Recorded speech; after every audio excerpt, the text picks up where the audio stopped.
नमस्कार दोस्तों।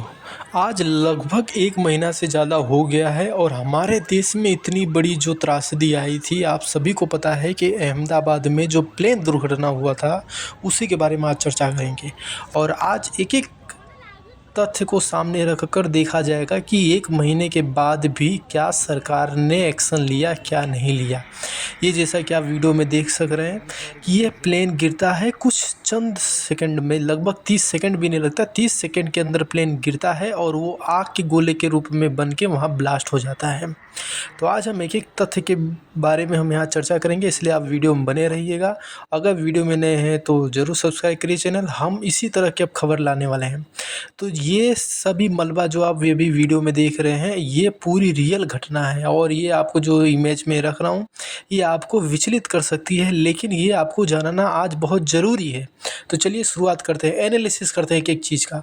Ahmedabad international airport जगह थी और वहाँ से लगभग 1:10 पर ये प्लेन रवाना होने वाली थी, लेकिन एक्चुअल डिपार्चर होता है 1:38 पर। ठीक है? एयर इंडिया का ये विमान था और फ्लाइट नंबर थी एयर इंडिया 171।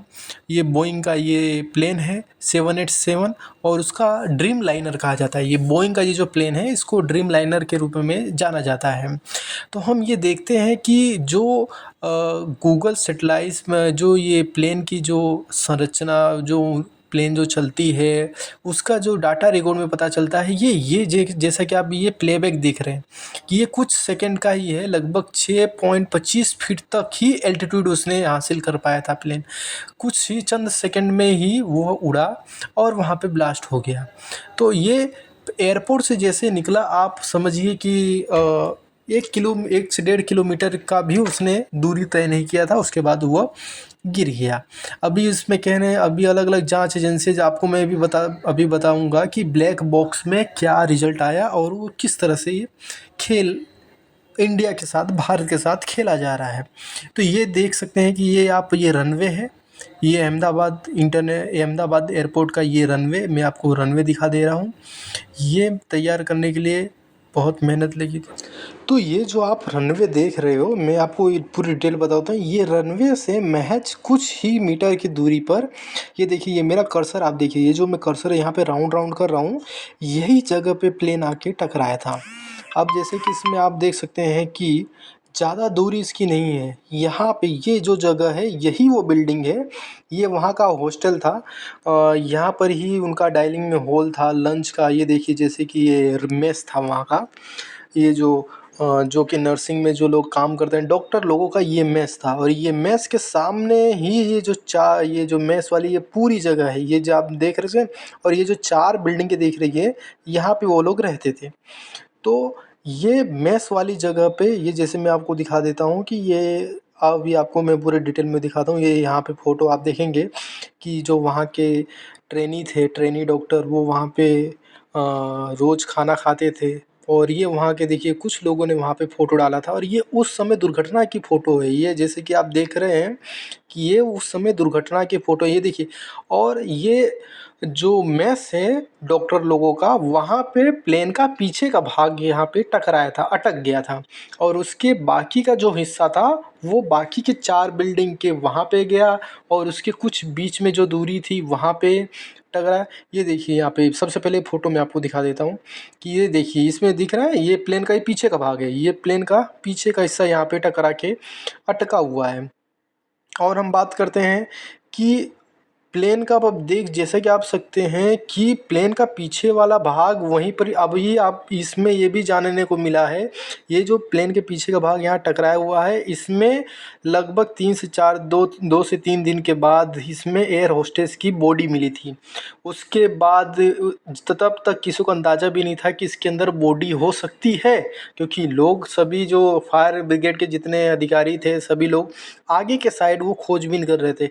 लेकिन बाद में पता चला कि उसके अंदर भी एक बॉडी पड़ी हुई थी। तो आप समझ सकते हैं कि कितना गंभीर ये हादसा हुआ था। अभी मैं आपको ये चित्र में बताता हूँ, जैसे कि यहाँ पे प्लेन का पीछे का भाग टकराया और ये जो 4 बिल्डिंगें हैं, 4 बिल्डिंगों में आगे का भाग उससे आके यहाँ पे टकराया हुआ है। आपको भी पता है कि प्लेन के जो इंजन होता है, इंजन के ऊपर जो 2 पंखे लगे होते हैं, उसके अंदर ही ईंधन उसका भरा होता है। तो 1.25 लाख जितने लीटर का इसमें ईंधन था वो इसी बिल्डिंग पे आके टकरा था। ये जो आप बिल्डिंग देख सकते हैं ये हॉस्टल वहाँ का है। पुलिस जो माफ़ करिएगा जो डॉक्टर हैं वो ट्रेनी डॉक्टरों का ये जो हॉस्टल था, ये देखिए उसका पंख वाला भाग यहाँ पे आके टकराया हुआ है। और मैं आपको फ़ोटो बताता हूँ कि चलिए आप मैं दिखाता हूँ आपको, और भी मैं यहाँ के पूरी डिटेल एनालिसिस आपको बता रहा हूँ कि ये जो 4 बिल्डिंगें थी, यही 4 बिल्डिंगों में वो आग लगी थी बड़ी भयंकर और ज़ोरदार, और लोगों को और जो वहाँ के ट्रेनी डॉक्टर थे उनको बचने का मौका तक ही नहीं मिला, क्योंकि इतनी भयानक और सडनली। अब आप समझिए कोई इंसान के ऊपर अगर आग लगा दी जाए, वो जब जलता है तो उसमें टाइम, आग और पानी इस सब में टाइम बचता ही नहीं है। और आप समझिए कि ये एयर इंडिया का जो विमान था वो अहमदाबाद से लंदन जाने वाला था, तो इसकी दूरी लगभग 10 घंटे का यात्रा था। 10 घंटे की यात्रा के लिए वो बहुत भारी मात्रा में इसमें ईंधन डाला गया था, और वही भारी मात्रा ईंधन के कारण आप समझ सकते हैं कि किसी के शरीर का पुर्जा तक नहीं बचा, खाली एक यात्री उसमें बचा, बाकी सभी के सभी मारे गए। तो ये जैसे कि आप मैप में आपको दिखा रहा हूँ कि ये एग्जैक्ट वही मैप है अहमदाबाद का, एयरपोर्ट के नज़दीक का मेघानी नगर वाला विस्तार है। अब ये मेघानी नगर वाला विस्तार है, इसमें आप एकदम डिटेल देख सकते हैं कि ये जो यहाँ पे लगभग ज़्यादा दूरी है नहीं। अब प्लेन की आप लंबाई समझ सक, अब वो प्लेन वहाँ से उड़ा और आके वहाँ पे टकरा के ब्लास्ट हुआ।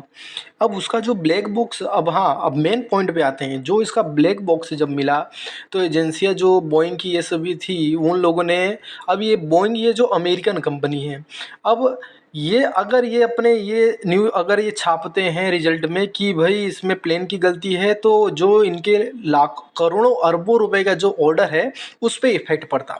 तो इन लोगों ने क्या बोला कि जो पायलट था, पायलट 2 पायलट होते हैं, 2 पायलटों ने वो स्विच को जो रन और कट ऑफ ये ईंधन का एक स्विच होती है। अगर आप रन के तरफ ऊपर करते हैं तो मतलब उसमें ईंधन जा रही होती है।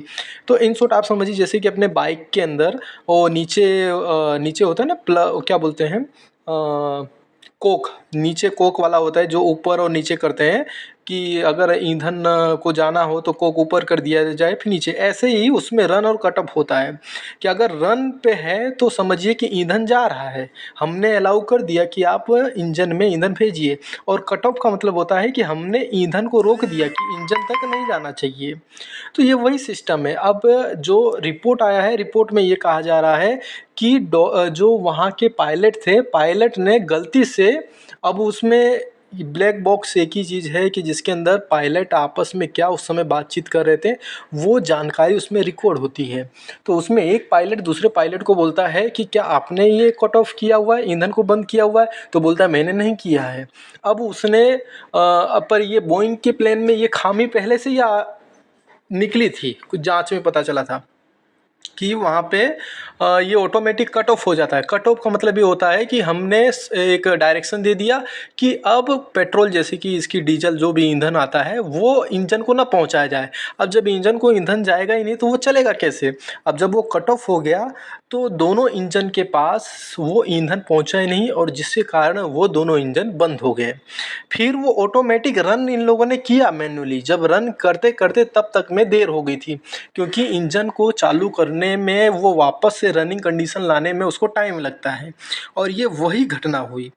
तो जैसा कि आपको मैंने पूरी डिटेल में बता दी, इसलिए बोइंग कंपनी ये क्या है, खुद के ऊपर ना लेकर ये पायलट के ऊपर दोषी ठहरा दिया, और इस पे हमारी गवर्नमेंट भी चुप है और कोई इस पे ये उनका निर्णय नहीं है। तो अगर वीडियो आपको पसंद आया हो तो आप हमारे चैनल को सब्सक्राइब करिए। हम इसी तरह की एनालिसिस की और बाकी खबर लाते रहेंगे। थैंक यू सो मच, आप सभी का धन्यवाद।